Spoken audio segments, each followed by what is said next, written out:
د خبرونو سرټکی مو شهر خالی شده، کاسبی مبیخ صفر شده، هیچ زن از درس به خرید بیرون شده نمیتونه.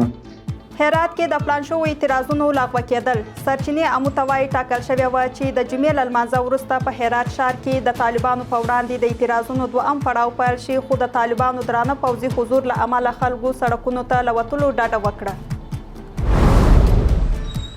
افغانستان د نړۍ د ناامنو هېوادونو په منځ کې د سولې نړیوال شاخص افغانستان د نړۍ د اووم تر ټولو ناامنه هېواد بللی. دغه شاخص د طالبانو واکمني انحصار بللی او افغانستان یې په نړیواله کچه منځوي هېواد یاد کړی. بروکسل ته د طالبانو د بلنې په اړه د اروپایي ټولنې دفاع. د دې ټولنې د کډوالۍ چارو مسؤل وایي افغانستان ته د پناه غوښتونکو د بیرته ستنولو لپاره له طالبانو سره له خبرو اترو پرته بله لاره نشته. هممهاله بیلجیم د طالب پلاوي په اړه امنیتي ارزونې پیل کړي. او له امریکا او ایران سره د هوکړې په درشل کې ډونالډ ټرمپ اعلان کړی چې له ایران سره د جګړې د پای ته رسولو لپاره احتمالي هوکړه په راتلونکو ورځو کې لاسلیک شي، خو تهران وایي لا یې وروستۍ پریکړه نه ده کړې. سلامونه، وخت مو پخیر. د امو 8 بجو خبرو ته ښه راغلاست. نن جمعه 22 د غبرګولی چې برابریږي 12 د جون. اوس هم بشپړه خبرونه. زه سادیه طاهر یم. د نن لپاره په هرات کې پلان شوي اعتراضونه د طالبانو د درنو پوځي تدابیرو له امله ترسره نشول. سرچینې امو ته وایي چې طالبان ځواکونو د ښار په بېلابېلو برخو په ځانګړه توګه په جبرائیل سیمه کې د تلاشي پوستې جوړې کړې وې او له همدې امله خلکو سړکونو ته د وتلو ډډه وکړه. د سرچینو په وینا طالبانو د هرات په ځینو برخو کې د پراخه پوځي حضور ترڅنګ د خلکو د ګرځنده تلیفونونو پلټنه هم کوله. له دې سره ملګرو ملتونو اروپایي ټولنې د بشري حقونو څار سازمان، د ملګرو ملتونو کارپوهانو او یو شمېر نورو نړیوالو بنسټونو په هرات کې د ښځو د نیولو او د اعتراضونو د ځپلو په اړه اندېښنه څرګنده کړې.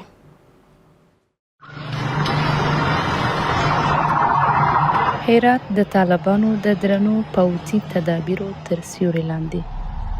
سرچینې امو ته وایي د جمعې له لمانځه وروسته په هرات کې د اعتراضونو د ترسره کېدو پلان جوړ شوی و، خو د ښار په ځینو برخو کې د طالبانو د پراخ پوځي حضور له امله خلکو سړکونو ته له وتلو او د اعتراضونو له جوړولو ډډه وکړه.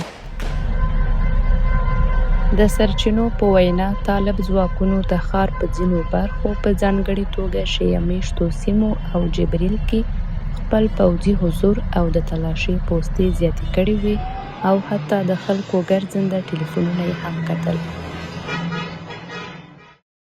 اینجا کاروبار نیه، شهر خالی شده، کاسبی مبیخ صفر شده، هیچ زن از درس به خرید بیرون شده نمیتونه. دولت باید وقتی یک سیاست میگذاره باید تمام جوانب رو بسنجه. این رقمی که پیش میره رزق و روزی سرما بسته شده.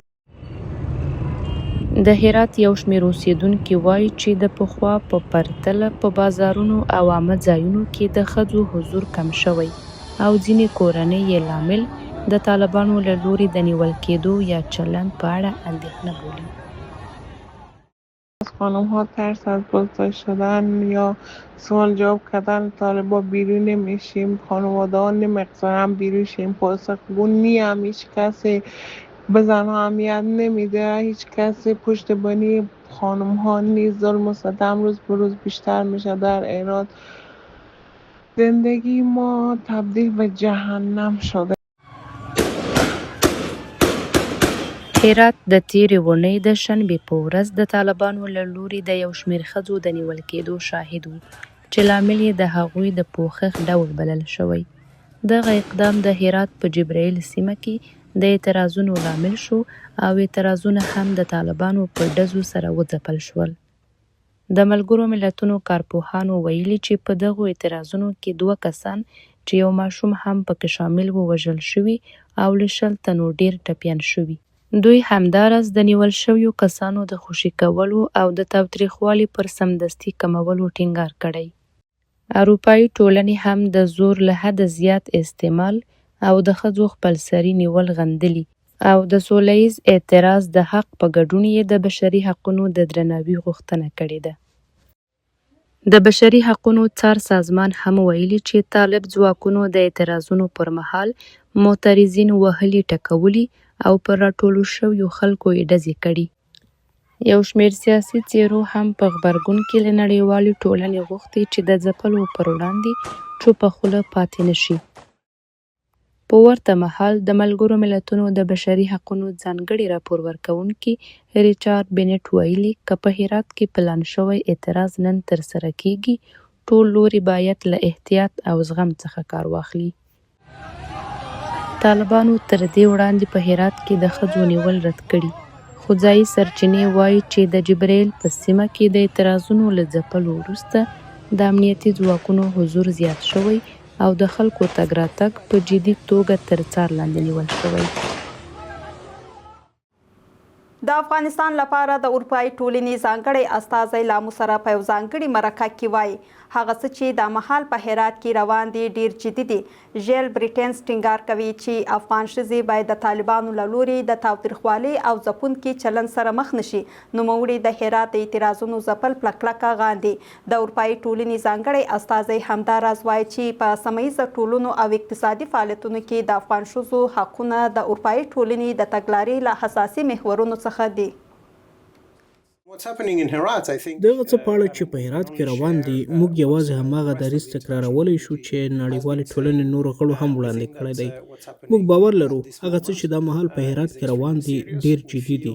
موږ باور لرو چې افغان ښځې باید د هغو ټولو ستونزو سربیره چې ورسره مخ دي د واکمنو چارواکو له لوري له داسې تاوتریخجن او ځپونکو چلندونو سره مخ نشي. هغه اقدامات چې موږ یې شاهدان وو، موږ دا بهیر په کلکه غندو. د 2026 کال لپاره د نړیوالې سولې د شاخص په تازه راپور کې افغانستان لا هم د سویلي اسیا تر ټولو کم سوله ییزه هیواد پاتې شوی دی. د دغه شاخص د معلوماتو له مخې افغانستان د نړۍ په کچه د سولې له پلوه په 150 مقام کې ځای لري او د نړۍ اووم ناامنه هیواد بلل شوی دی. د نړیوالې سولې شاخص زیاته کړې ده چې په افغانستان کې انحصار، حکومتولي، دوامداره نړیواله انزوا او پر سیاسي مشارکت محدودیتونه هغه څه دي چې د دې هیواد د اوږدمهاله ثبات لپاره جدي خطرونه رامنځته کړي دي. افغانستان د 2026 کال د نړیوالې سولې په شاخص کې د نړۍ له تر ټولو ناامنو هیوادونو شمیرل شوی. د طالبانو تر ادارې لاندې افغانستان د نړۍ د هیوادونو په منځ کې 150 ځای خپل کړی او له سویلي سودان، اسرائیل، اوکراین، د کانګو ډیموکراتیک جمهوریت، سودان او روسیې وروسته د نړۍ اووم کم سوله ییز هیواد بلل کیږي. خو په راپور کې راغلي چې په افغانستان کې د سیاسي بې ثباتۍ شاخص 10% ښه والی ښیي. د نړیوالې سولې شاخص وایي د طالبانو متمرکز نظام، د سیاسي اپوزیسیون نشتوالی او د مخالفو غږونو ځپل هغه مهم لاملونه دي چې د طالبانو تر واک لاندې افغانستان کې سیاسی ثبات ښه کړی. طالبان حتی با خود در صلح نیست با مردم خود، چه برسه با منطقه و فرامنطقه. و مخاطر هم همواره بی‌ثباتی افغانستان را با تداوم حضور رژیم مثل طالبان تهدید میکنن و این میتونه که در آینده هم در داخل افغانستان زمینه شورش ها و بی‌ثباتی های گسترده و هم در سطح منطقه‌ای باعث بی‌ثباتی منطقه بشه. موضوع ثبات و صلح در افغانستان بستگی به تحقق عدالت و به رسمیت شناسی حقوق و آزادی های مردم افغانستان داره. د نړیوالې سولې په شاخص کې راغلي چې اوکراین، افغانستان او شمالي کوریا هغه هیوادونه دي چې د تاوتریخوالي تر ټولو لوړ اقتصادي لګښتونه لري. په داسې ډول چې د تاوتریخوالي بیه په دغو هیوادونو کې له ناخالص کورني تولید 25% زیاته ده. راپور زیاتوي چې په افغانستان کې د تاوتریخوالي لوړ لګښت د هیواد د اقتصاد د اندازې په پرتله د لوړو پوځي لګښتونو، د کورني امنیت د درنو مصارفو او همدارنګه د کډوالو او کورنیو بېځایه شویو د ساتنې او ملاتړ له لګښتونو سره تړاو لري. د یاغیانو د پټنځایونو په اړه د نړیوالې سولې شاخص ویلي چې له 2021 کال وروسته د پاکستان قبایلي سیمې د طالبانو لپاره تر ټولو مهم پناه ځایونه وو. طالبانو هلته خپل ځواکونه بیرته منظم کړل نوي کسان یې جذب کړل او په افغانستان کې خپل عملیات تنظیمول. په راپور کې راغلي چې پاکستان هم په خپلو قبایلي سیمو کې له وسلوالو ډلو سره اړیکې ساتلي څو د افغانستان د تیر حکومت پر وړاندې د نفوذ وسیله ولري. خو پاکستان هڅه کوي چې د بلوچستان د آزادۍ پوځ او ځینې نورې ډلې د ترهګرو سازمانونو په نوملړ کې شامل کړي. Australia has listed BLA. A number of European countries have listed. استرالیا د بلوچستان د آزادۍ پوځ د ترهګرو سازمانونو په نوملړ کې شامل کړی او یو شمېر اروپایي هېوادونه هم ورته اقدام کړی دی. دا چې په ملګرو ملتونو کې ترسره شوی اقدام تخنیکي او اجرایي اړخ درلود، زموږ سفارت او د نیویارک استازولي یې په اړه له ملګرو ملتونو او اړوندو استازولیو سره په تماس او سره مشورو بوخت دي. About track 1.5 on Istanbul, I'm not aware of it. د نړیوالې سولې د شاخص معلومات ښیي چې په افغانستان کې سرحدي نښتې نږدې 2% زیاتې شوي او د دغو نښتو له امله د تلفاتو کچه 19.2% لوړه شوې. له بلې خوا د ملګرو ملتونو سرمنشي په خپل راپور کې ویلي چې په افغانستان کې امنیتي پیښې د تیر کال په پرتله له 50% ډېرې زیاتې شوي. په راپور کې راغلي چې د فبرورۍ، مارچ او اپریل په میاشتو کې په افغانستان کې د امنیت او خوندیتوب اړوند له 3600 زیاتې پیښې ثبت شوي. د اروپایي ټولنې د کډوالۍ چارو مسؤل اعلان کړی چې دغه ټولنه له طالبانو سره له خبرو اترو پرته بله چاره نه لري. میګنوس برونر بروکسل ته د طالبانو د بلنې په دفاع کې افغانستان د پناه غوښتونکو د ایستلو په اړه د خبرو لپاره ټینګار کړی دی چې بله هیڅ لاره نشته. هغه ویلي دی چې دا خبرې اترې د طالبانو د رسمیت پیژندنې معنا نه لري.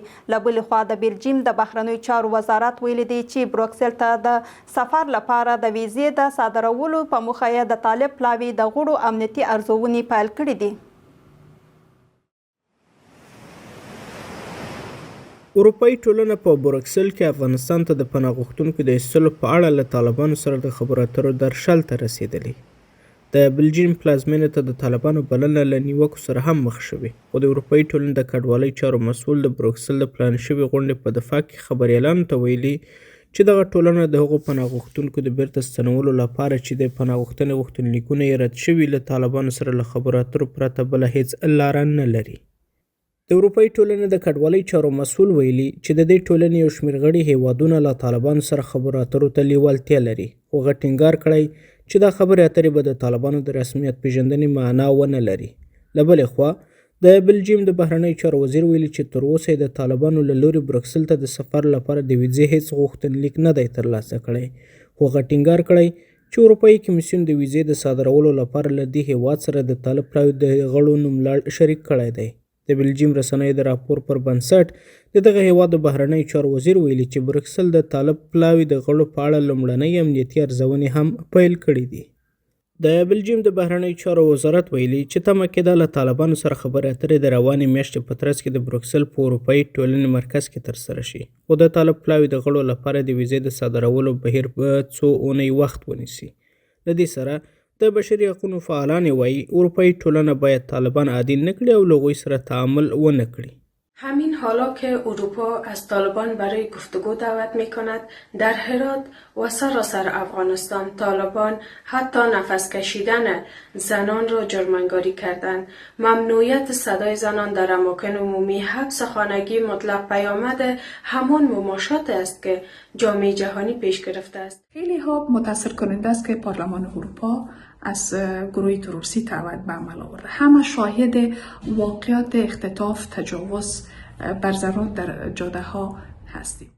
اروپایي ټولنې تېره میاشت تایید کړه چې طالبانو ته یې رسمي بلنلیک استولی. د ټولنې ټینګار کړی چې طالب پلاوی به تخنیکي وي نه سیاسي څیرې، خو طالبانو تر اوسه د پناه غوښتونکو په اړه د خپلو راکړو ورکړو په تړاو له خلکو سره هیڅ ډول معلومات نه دي شریک کړي.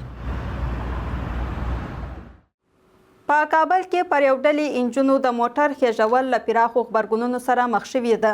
طالبان وایي په دغه پیښه کې 3 انجونې ټپیانې شوې دي او د موټر چلونکي د نیولو هڅې روانې دي، خو سرچینې امو ته وایي چې تر اوسه د موټر چلونکي د نیولو لپاره د طالبانو له لوري کم جدي اقدام نه دی شوی. هغه ویډیو چې پرون په ټولنیزو پاڼو کې خپره شوه هغه شیبه ښیي چې په کابل ښار کې یو لوړ ماډل موټر په لوړ سرعت سره 3 نجونې لاندې کوي. په دې ویډیو کې لیدل کېږي چې له پیښې وروسته موټر چلوونکی له سیمې تښتي.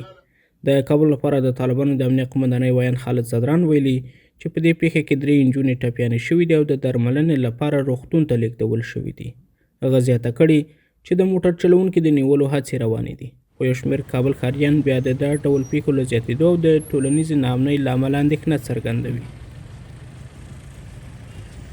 در این اواخر ناامنی ها خیلی زیادتر شده است و ما نمیتوانیم به صورت درست بگردیم و مردم خیلی نگران است و از دولت خواهش میکنیم که جلوی این حوادث را بگیرد. تر اوسه روښانه نه ده چې د دې پیښې اصلي انګیزه څه وه. په داسې حال کې چې سړک پراخ و خو موټر نجونې ووهلې او په چټکۍ سره له سیمې وتښتېد. د دغو نجونو له خپلوانو څخه یو امو ته ویلي چې طالبانو له هغوی غوښتي دي څو د دې پیښې په اړه له رسنیو سره خبرې ونه کړي. یکی از راننده‌های شهر کابل هستم که به چشمای خود می‌بینم در کابل و شهرها خصوصا حوادث ترافیکی بسیار زیاد است و بعضی ناظرانه سر جلو موتر میشینن بی‌احتیاطی میکنن. په همدې حال کې سرچینې امو ته وایي چې تر اوسه د موټر چلوونکي د نیولو لپاره د طالبانو له لوري کوم جدي اقدام نه دی ترسره شوی. بار دیگری که یک موتر خود را برای جمعی از زنان داخل افغانستان در شهر کابل رانده و باعث زخمی شدن آنها گردید نمایانگر آن است که زنستیزی و خشونت علیه زنان متاسفانه بیشتر شده. دا پیښه داسې مهال رامنځته کېږي چې په وروستیو میاشتو کې د هېواد په بېلابېلو سیمو کې جنایي پیښې زیاتې شوې دي. یو شمېر ښاریان ټینګار کوي چې د دغو پیښو عاملان باید عدالت ته وسپارل شي. امریکا په پام کې لري چې د افغان وګړو په ګډون یو شمېر کډوال مرکزي افریقا ته ولېږي. د رویټرز خبري اژانس د راپور له مخې د ټرمپ ادارې د مرکزي افریقا له جمهوریت سره د کډوالو د ایستلو په اړه هوکړه کړې او په لومړۍ الوتکه به شاوخوا 10 کډوال چې افغانان هم پکې دي دغه هیواد ته ولېږدول شي. له بلې خوا لسګونه امریکایي قانون جوړونکي د ټرمپ له ادارې غوښتي د هغه افغان وګړو د لېږد هر ډول پلان دی ودروي چې پخوا د امریکا متحدین او همکاران پاتې شوي او اوس د دریمو او ناامنو هېوادونو ته د استولو هڅې روانې دي. همداراز کانګرس له 80 څخه تر ډېرو غړو د امریکا له بهرنیو چارو وزیر څخه غوښتنه کړې چې د هغو نږدې 100 افغان وګړو د قضیې په اړه بیا کتنه وکړي چې اوس مهال په قطر کې بند پاتې دي او خپل وروستی منزل ته د رسیدو په تمه دي. له دې مخکې د امریکا د بهرنیو چارو وزیر مارکو روبیو ویلي وه چې د دغو کډوالو د منلو لپاره له 5 هېوادونو سره خبرې اترې روانې دي.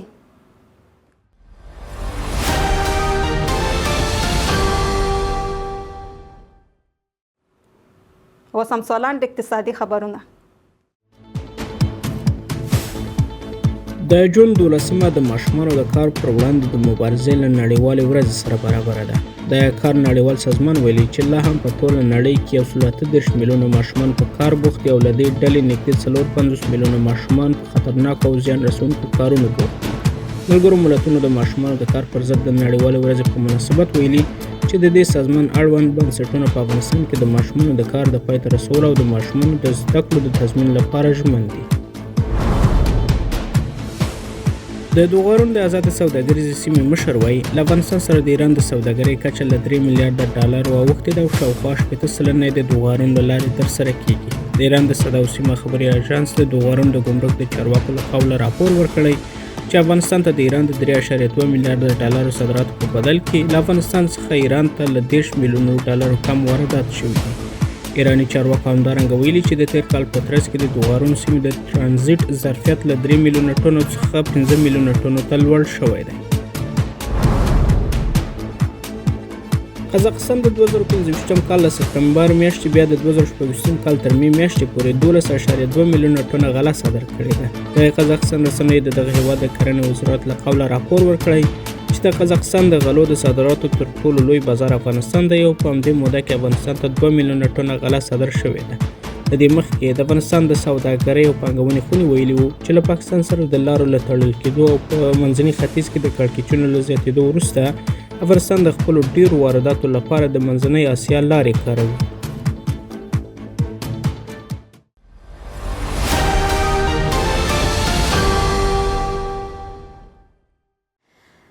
د د هیواد په بازارونو کې د اسعارو بیه یو امریکایي ډالر 4.14 افغاني، یو یورو 3.22 افغاني، زر ایراني ریال 0.15 افغاني، زر هندي روپی 240 افغاني، یو د اماراتو درهم 12.28 افغاني، زر پاکستاني روپی 214 افغاني.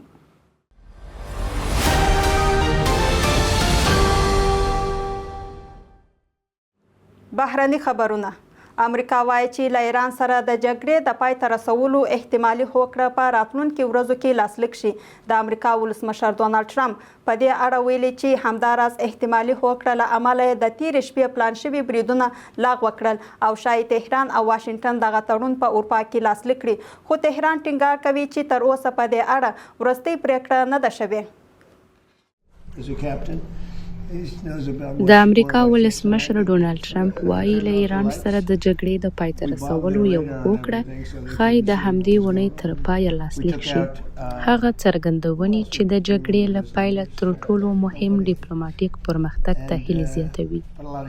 ټرمپ په سپینه ماڼۍ کې یوې غونډې ته وویل چې د ایران د جګړې په اړه یوې لویې هوکړې ته رسیدلي او زیاته یې کړه چې د دې هوکړې له لاسلیک وروسته به هرمز تنګی په رسمي توګه پرانیستل شي. نوموړي همداراز اعلان وکړ چې د مرستیال جي ډي وینس به د دې احتمالي هوکړې د لاسلیک په مراسمو کې ګډون وکړي. موږ تازه د ایران د جګړې په اړه یوې مهمې هوکړې ته رسیدلي یو او اوس د هغې اړوند اسنادو د وروستي کولو په پړاو کې یو. داسې بهیر چې تمه کېږي په راتلونکو څو ورځو کې بشپړ شي. ښایي د دې هوکړې د لاسلیک مراسم په اروپا کې وي. ټرمپ ټینګار کړی چې د دې احتمالي هوکړې له مخې تهران به نه خپله د اټومي وسلو د جوړولو لپاره یورانیم غني کوي او نه به هم غني شوي یورانیم اخلي. خو تهران وایي چې تر اوسه وروستۍ پریکړه نه ده شوې. د ایران د بهرنیو چارو وزارت ویان اسماعیل بقایي ویلي چې د هوکړې مهمې برخې وروستۍ شوې دي، خو ایران به له خپلو سرو کرښو شاته نه شي او موضوع لا هم د پریکړه کوونکو ادارو تر ارزونې لاندې ده. له دې ټولو سره سره دغه احتمالي هوکړه کولی شي د وروستۍ 3 میاشتنۍ جګړې له امله رامنځته شوي کړکېچونه راکم کړي. هغه جګړه چې د راپورونو له مخې زرګونه کسان یې وژلي او د هرمز تنګي د تګ راتګ د محدودېدو له امله یې د نړۍ په بازارونو کې د انرژۍ بیې لوړې کړي دي. اوس هم د نړۍ په نورو سیمو کې د روسیې او اوکراین ترمنځ په تازه بریدونو کې د دواړو هېوادونو په سرحدي سیمو کې 3 کسان وژل شوي. روسي چارواکي وایي د اوکراین له لوري د بیریانسک سیمې د توپچي بریدونو په پایله کې 2 ملکي وګړي وژل شوي او 2 تنه نور ټپیان شوي. همدارنګه د روسیې پر څو نورو سیمو د بې پیلوټ الوتکو بریدونه هم راپور شوي. په غبرګون کې اوکراین ویلي چې د روسیې د بې پیلوټ الوتکې برید د سومي په سیمه کې د ریل پټلۍ یو کارکوونکی وژلی او 2 تنه نور یې ټپیان کړي. له دې سره هممهاله اوکراین د روسیې پر لوژستیکي او انرژۍ زیربناو خپل بریدونه زیات کړي. هغه بریدونه چې د راپورونو له مخې د روسیې تر ادارې لاندې د کرمیا ټاپووزمې په ځینو برخو کې د سون توکو د کمښت لامل شوي دي. د سویلي کوریا یوې محکمې د دغه هیواد لرې شوی ولسمشر یون سوک یول په 13 کاله بند محکوم کړ. محکمې هغه له واکه په ناوړه استفادې او په هغو عملیاتو کې د همکارۍ په تور مجرم پیژندلی چې د قاضیانو په وینا د 2024 کال په ډسمبر میاشت کې د پوځي حکومت د اعلان لپاره یې زمینه برابره کړې وه. دا قضیه د هماغه کال په اکتوبر میاشت کې د شمالي کوریا پر فضا د پوځي بې پیلوټ الوتکو له الوتنو سره تړاو لري. یون سوک یول ټول تورونه رد کړي او د هغه وکیلان وایي چې دغو عملیاتو د پوځي حکومت د ټینګولو له هڅې سره هیڅ ډول تړاو نه درلود. دا نوې پریکړه په داسې حال کې صادریږي چې د سویلي کوریا پخوانی ولسمشر تر دې وړاندې هم په یوه جلا قضیه کې په عمري بند محکوم شوی و او اوس مهال هم په بند کې دی.